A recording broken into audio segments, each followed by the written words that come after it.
Ada istiyorsa beni.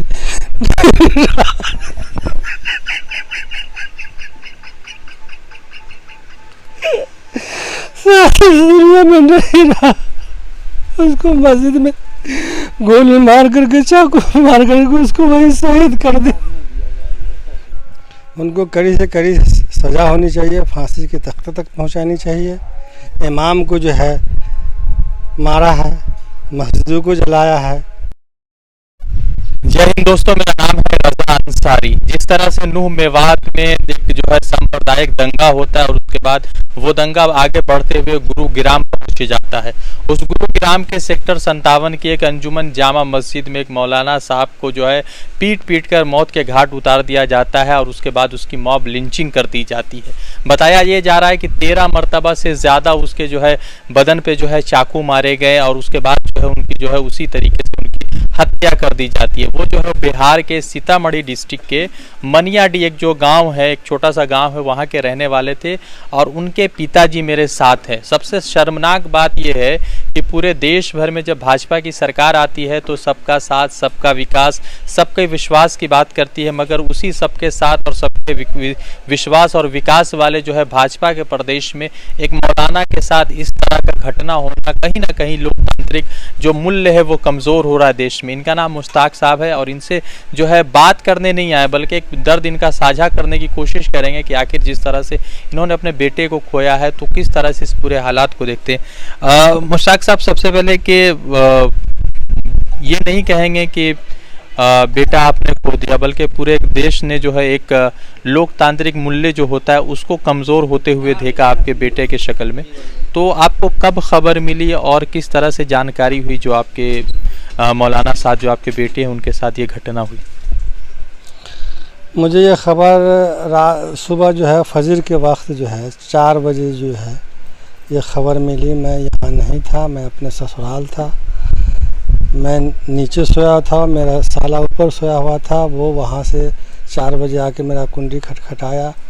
मैं gate खोला तो वो रो रहे थे। मैं घबरा गया कि आप क्यों रो रहे हैं। वो बोल नहीं रहे थे कि क्या, फिर भी कहा बताओ क्या हुआ, किसको क्या हो गया, तुम्हें क्या हो गया। मैंने कहा कि शायद इस दुनिया में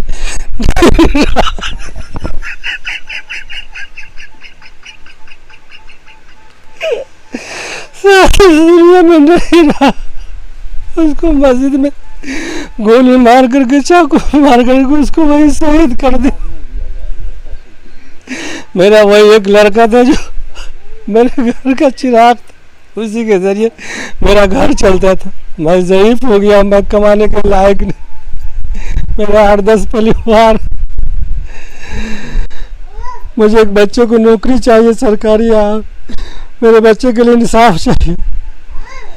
और ये सारा काम पुलिस की निगरानी में हुआ। मस्जिद के अंदर जब पुलिस थी वहाँ जमा, तो ये 100-200-300 की हुजूम आई और पुलिस उसको कुछ नहीं कहा। वहाँ के सारे कैमरे तोड़ दिए, वहाँ की लाइट 2 घंटा काट दिया 5 किलोमीटर तक। और उसके बाद जो है ये सारा काम पुलिस की निगरानी में हुई। पुलिस की ही साजिश थी, सरकार की साजिश थी। हम टोपी वाले, दाढ़ी वाले, कुर्ता पैजामा वाले, हम उनका क्या बिगाड़ रहा था कि वो दाढ़ी वाले को आज मारते हैं, कल टोपी वाले को मारते हैं, परसों कुर्ता पैजामा वाले को मारते हैं। हम लोगों को सफ़र करने में आगे पीछे दोनों मुड़ करके देखना पड़ता है कि कोई पीछे से नहीं तो आ रहा है, कोई आगे से तो नहीं आ रहा। इतना हम लोगों को जो है दहशत फैला हुआ है। तो जब मौलाना साहब थे तो वो किस तरह मतलब के उनका मिजाज था? थोड़ा सा शांत प्रभाव के थे या गुस्सा वगैरह भी करते थे? नहीं, बिल्कुल शांत थे वो, बिल्कुल शांत। मस्जिद से बाहर वो कभी नहीं गए। मस्जिद में ही रहना है, वहीं अजान देना है, वहीं नमाज़ पढ़ाना है, नमाज़ पढ़ना है, वहीं झाड़ू वारू देना है। उसके अलावा अगरचे वो बाहर जाते, दोस्त यार में बैठते, किसी तरह की बात होती तो ये बात मानने वाली थी, लेकिन उनका बाहर जाना ही नहीं था। तो मौलाना साहब से जब 1 तारीख को ये घटना हुई तो आपकी आखिरी बार उनसे बातचीत कब हुई थी? मेरी आखिरी बात जो है इतवार के रोज़ हुई थी, करीब शाम को 4 बजे के करीब, कि अब्बा कल हमारा टिकट है तो हम आ रहे हैं, तो आप जो है स्टेशन पर आइएगा मुजफ्फरपुर लेने के लिए। हम कहा ठीक है बेटा, हम भी आवेंगे और अम्मा को भी लेकर के आवेंगे। ना हम स्टेशन पर पहुंच पाए, ना अम्मा पहुंच पाई, हुआ और किसी दुनिया में चला गया। तो जैसे अभी पूरे देश भर में ये जो मतलब धार्मिक चीज़ें बहुत बढ़ गई है, तो मतलब पहले भी डर लगता था या ये घटना हुआ है तो उसके बाद ये जो है 2019 से जो है हम लोगों को, जो 2014 से जो है हम लोगों को, जब से भाजपा की सरकार आई है, जब से हम लोगों को डर हो गया है सारे मुसलमान को। तो मतलब क्या उम्मीद लगाते हैं, क्या प्रधानमंत्री है नरेंद्र मोदी जी, वो कहते हैं सबका साथ सबका विकास, तो उनसे क्या कुछ फरियाद कर रहे हैं? ये फरियाद कर रहे हैं कि मेरे बच्चे का इंसाफ चाहिए और मेरे बच्चे को नौकरी चाहिए। मेरी रोजी रोटी जो है किस तरीके से चलेगी, जो रोजी रोटी का सहारा था वो तो छिन गया। कितने दिनों से उस मस्जिद में इमामत कर रहे थे नायब इमाम? ये 2022 के दिसंबर से जो है कर रहे थे। 7 महीना हो गया, 7 या 8 महीना हो गया। तो तब के उस बीच उस मस्जिद, जो जिस मस्जिद में वो काम करते थे, इमामत करते थे, वो कई बार जो है उसके ऊपर हमले उस मस्जिद के ऊपर हुए। तो पहले उन्होंने कभी फ़ोन करके आपको बताया कि अब्बा इस मस्जिद के ऊपर हमला हुआ या कुछ बात हुई? नहीं, ऐसा कुछ नहीं बताया उन्होंने। उनके सामने ये हुआ ही नहीं तो वो बतावेंगे। अच्छा, तो ये खबर जब आपको आई तो जाहिर सी बात है बड़ा अफसोसनाक है। तो सिर्फ अपने बेटे के लिए डर लग रहा है या जो भी देश भर में मुस्लिम समाज के लोग हैं जो दाढ़ी टोपी रखे वो उनके लिए भी डर लग रहा है? ये पूरे हिंदुस्तान में जितने भी मुस्लिम हैं उन सब के लिए डर लगता है। अभी ट्रेनों में मुस्लिमों को, दाढ़ी वाले को चुन चुन करके मारा। उसमें वो भी तो मुस्लिम थे, वो भी तो दाढ़ी वाले थे। उसमें तो और भी सफ़र में बैठा हुआ था, बॉगी में और भी बैठा हुआ था। सारी बॉगी में गोली चला देते, लेकिन उसने सिर्फ मुसलमान को, दाढ़ी वाले को देख करके मारा। तो आपको लगता है कि हिंदुस्तान अब बदल रहा है, बिल्कुल अलग हो गया? पहले के हिंदुस्तान अब का हिंदुस्तान नहीं रहा। पहले हम लोग हिंदू, मुस्लिम, सिख, ईसाई सब आपस में एक साथ रहते थे, सब दुख सुख में एक साथ रहते थे, खाने पीने, शादी ब्याह सब में एक साथ रहते थे। लेकिन अब पूरा बदलाव हो गया।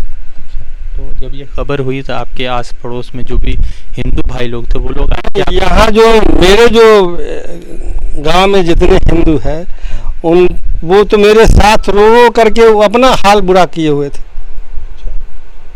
तो मतलब एक ऐसा समाज है जो अपने आप को मतलब किसी धर्म से जोड़कर इस तरह की घटना कर रहा है, और आपके गांव के हिंदू है जो आपके साथ खड़े हैं, आपके साथ बातचीत कर रहे हैं। तो इन दोनों के बीच में क्या कुछ फ़र्क आपको लगता है जब आप देखते हैं? जिन लोगों ने आपके बेटे मौलाना साद साहब के साथ ये जो है दर्दनाक घटना वारदात को अंजाम दिया, उन लोगों से क्या कहना चाहेंगे? उनको कड़ी से कड़ी सज़ा होनी चाहिए, फांसी के तख्ते तक पहुंचानी चाहिए। उन्हें एक इमाम को जो है मारा है, मस्जिदों को जलाया है, मुस्लिम के धर्म को उसने जो है ललकारा है, उसको कड़ी से कड़ी सज़ा होनी चाहिए। तो हरियाणा में जिस जगह पे ये घटना हो वहाँ के मुस्लिम समाज के लोगों ने आपसे फ़ोन पर बातचीत की थी? वहाँ तो कर्फ्यू लगा हुआ है, वो सारा बंद है, तो वहाँ के और वहाँ से जो है काफ़ी दूर है मुस्लिम समाज। मतलब जिस दिन मौलाना साद की हत्या हुई है उसी दिन वो गांव आने वाले थे? जी, उसी दिन गांव आने वाले, उसके रात में हुई है, सुबह में आने वाले थे। टिकट भी उनका अप डाउन है, टिकट भी कैंसिल नहीं हुआ था। अच्छा। ये सोमवार को ये वारदात रात में हुई और मंगल को वो गाड़ी पकड़ने वाला, सोमवार को गाड़ी पकड़, मंगल को गाड़ी पकड़ने वाला था।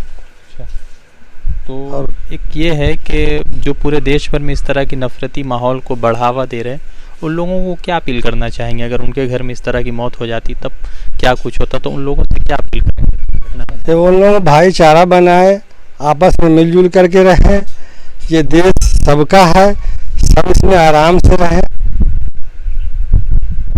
बाहर से आदमी रोजी रोटी कमाने बाहर जाता है, इस राज्य से उस राज्य जाता है, और 5,000, 7,000, 8,000 की नौकरी करता है, उसको चुन करके मारते हैं। मैं बिहार सरकार से कहता हूं कि वो नौकरी यहाँ दे, वो रोज़गार यहाँ दे, ताकि जो है बिहार सरकार, ये बिहार से कोई आदमी बाहर न जाए रोजी रोटी कमाने के लिए। तो बड़ा अफसोसजनक है ये घटना। मैं बयान नहीं कर सकता कि मौलाना साहब जो है सोमवार के रोज़ जो है मतलब कि उनके साथ ये घटना हो गई और वो जो है उसी दिन जो है अपने घर आने वाले थे। अफसोसजनक है कि देश में इस तरह का माहौल है। पार्लियामेंट वहाँ से तकरीबन 100 किलोमीटर की दूरी पर है जहाँ पर यह घटना हुआ, और 100 किलोमीटर की दूरी पर प्रधानमंत्री नरेंद्र मोदी का 40 किलोमीटर पार्लियामेंट 40 किलोमीटर। ये बड़ा अफसोसजनक घटना हुआ, और जिस तरह से जो है मौलाना साद के साथ ये मामला दर्ज हुआ, मौलाना साद को जो है हत्या कर दिया गया, उनको मौत के घाट उतार दिया गया।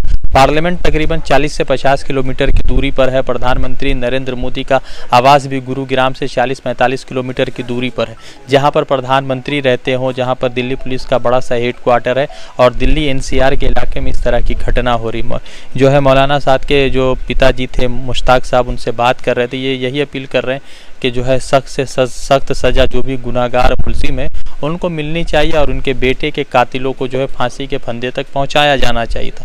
सवाल यह है कि प्रधानमंत्री नरेंद्र मोदी जो इन सब मुद्दों को रोकने के लिए कानून कब लाएंगे, और जो लगातार 2014 से मुसलमानों को लेकर जो है एक अलग नफरती भावना को पूरे देश भर में जो है परोसा जा रहा है, उस पर कब कार्रवाई होगी। रज़ा अंसारी की रिपोर्ट।